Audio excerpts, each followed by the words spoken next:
안녕하세요. 카푸의 태페크로스처럼 축구 이야기를 떠먹여드리는 장카푸입니다. 한국 축구계에 매우 충격적인 홍명보 울산 H 감독의 대표팀 감독 부임, 불과 발표 며칠 전까지 단호하게 대표팀 감독직을 거절하며 울산 팬들을 안심시키기까지 한 홍명보 감독이기에 그의 부임의 충격은 더욱 더해지고 있습니다. 홍명보 감독을 직접 설득시킨 대한축구협회 이임생 기술총괄이사는 홍명보 감독의 내정을 발표하는 기자회견에서 홍명보 감독의 선임 이유와 외국인 감독의 협상 취소 이유를 발표했습니다. 이번 시간에는 협회가 발표한 홍명보 감독 선임 이유가 협회가 홍명보 감독의 부임 정당화를 하기 위한 급조된 자기 위로식 이유이고, 읽으면 읽을수록 의문투성이인 이유에 대해 말씀드려보고 싶습니다. 외국인 감독들의 국내 상주 문제. 이임생 이사는 기자회견 내 모두 발언을 통해 외국 감독의 국내 거주 이슈를 언급했습니다. 불과 일주일 전 협회는 이임생 이사가 외국인 감독들과의 면접을 위해 출국한다고 밝혔고, 최종 3명 중 홍 감독을 제외한 2명의 외국인 감독은 익히 알려진 대로 거스 포엣 전 그리스 감독과 다비트 바그너 전 노리치 시티 감독이었습니다. 이임생 이사는 외국인 감독은 각급 대표팀 경기에 필요한 충분한 체류 시간 확보에서 확신이 들지 않았다고 말하였는데요. 하지만 이는 두 외국인 감독을 제치고 홍명보 감독을 선임한 이유가 되지 못합니다. 바로 바그너 감독은 국내 상주를 확실히 약속했기 때문인데요. 바그너 감독은 지난 4일 오전 독일 프랑크푸르트의 힐튼 호텔에서 협회와 3시간 미팅을 진행하였고, 매우 좋은 인상과 느낌을 받았다고 전해졌습니다. 즉, 미팅 이후 자신이 한국 대표팀 지휘봉을 잡게 될 것으로 생각한 것인데요. 알려진 바로 바그너 감독은 미팅에서 연봉과 국내 상주는 문제가 되지 않는다고 어필하였습니다. 먼저 한국 감독직에 관심을 보였던 바그너 감독은 축협과의 미팅도 아주 철저하게 준비하여 2026년 북중미 월드컵 아시아 최종 예선에서 만날 중동 팀들에 대한 대처법 등의 내용이 담긴 50페이지가 넘는 프레젠테이션을 직접 준비했습니다. 어떻게 경기를 운영할 것이며 훈련 프로그램을 어떻게 짤 것인지 명확하게 보여줄 수 있는 게임 모델, 훈련 모델 영상도 제시하며 어필하였는데요. 그렇게 미팅을 마친 바그너 감독은 이임생 이사 측에게 조건을 전달한 뒤 연락이 오기만을 기다렸지만 7일 오후 협회가 아닌 자신의 에이전트로부터 홍명보 감독의 내정 소식을 전달받았다고 합니다. 바그너 감독의 에이전트는 미르겐 클롭 전 리버풀 감독의 에이전트이기도 한 마크 코시케로. 이에 바그너 감독은 황당함, 실망감을 넘어서 불쾌함을 보였다고 하는데요. 그는 우리가 선임되지 않을 수 있지만 후보자에게 사전 통보 없이 다른 감독 선임을 발표하는 경우가 어디 있냐고 발끈한 것으로 알려졌습니다. 상대방을 배려하지 않은 협회의 일처리로 세계에 한국 축구에 대한 부정적인 인식을 준 것입니다. 외국인 감독들의 성과 문제. 이임생 이사가 홍명보 감독을 선임한 또 다른 이유는 외국인 감독들의 성과 문제입니다. 이임생 이사는 이에 대해 홍명보 감독은 외국인 감독들과 비교했을 때 성과를 더 입증했다. K리그1 2회 우승, AFC 챔피언스리그 4강 진출, 2025 비파 클럽 월드컵 진출, 23-24 K리그1 올해의 감독, 연령별 대표팀에서 성공 등을 남겼다고 부연 설명했는데요.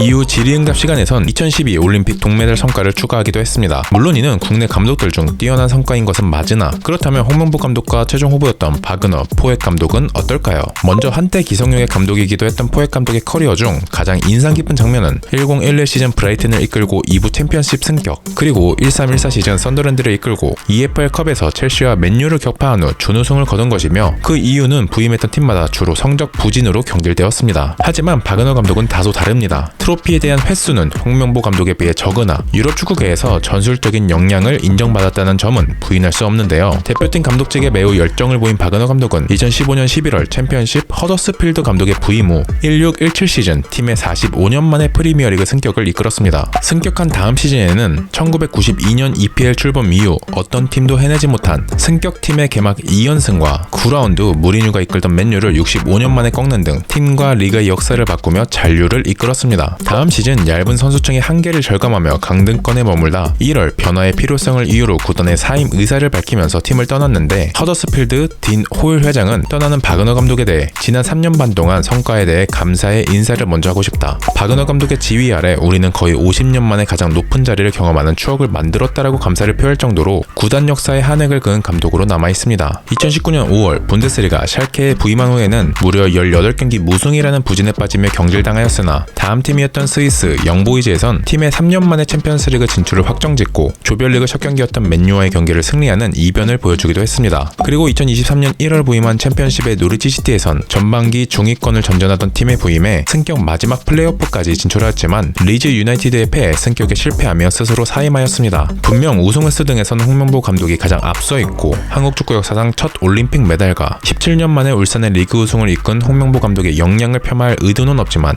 먼저 뚜렷한 수상 기록의 차이는 두 감독이 활동한 아시아와 유럽이라는 무대, 그리고 부임했던 팀과 상대팀들의 상대적인 전력차를 고려해야 하며, 무엇보다 홍명보 감독은 끝까지 감독직을 고사했고 박은호 감독은 열정적으로 감독직을 원했다는 점에서 이임생 이사와 협회가 홍명보 감독을 끝까지 설득했던 건 결국 이제 말씀드릴 이유 때문이진 않은지 의문이 드는 상황입니다. 이임생 이사 개인의 선택. 지난 6월 30일 정혜성 위원장 사퇴 이후 이임생 기술이사가 감독 선임에 관여하여 홍명보 감독을 내정하기까지 걸린 시간은 고작 일주일이었습니다. 가장 큰 의문 중 하나는 과연 그 일주일 사이 총 3명의 감독 후보를 모두 제대로 평가했냐는 것입니다. 이임생 기술이사가 직접 밝힌 바에 따르면 두 외국인 감독을 만나고 한국에 들어온 건 7월 5일 오후였고 그날 밤 11시에 홍명보 감독을 만난 후 7월 7일 오후 홍명보 감독의 내정 보도가 나왔습니다. 즉 이임생 기술이사가 대표팀 감독 선임 과정에 관여한 후 불과 일주일도 안 됐고 홍명보 감독을 만난 지 하루 반 만에 홍명보 감독을 선임했다는 뜻인데요. 이임생 이사의 브리핑에 따르면 유럽에서 만난 두 외국인 감독 모두 열심히 면접에 임했고 한국행을 희망했으며 외국인 감독 선임에 가장 큰 난관으로 여겨졌던 연봉 문제도 없었지만 이임생 이사는 최종적으로 두 감독의 축구 철학이 한국과 맞지 않는다고 판단했다고 하는데요.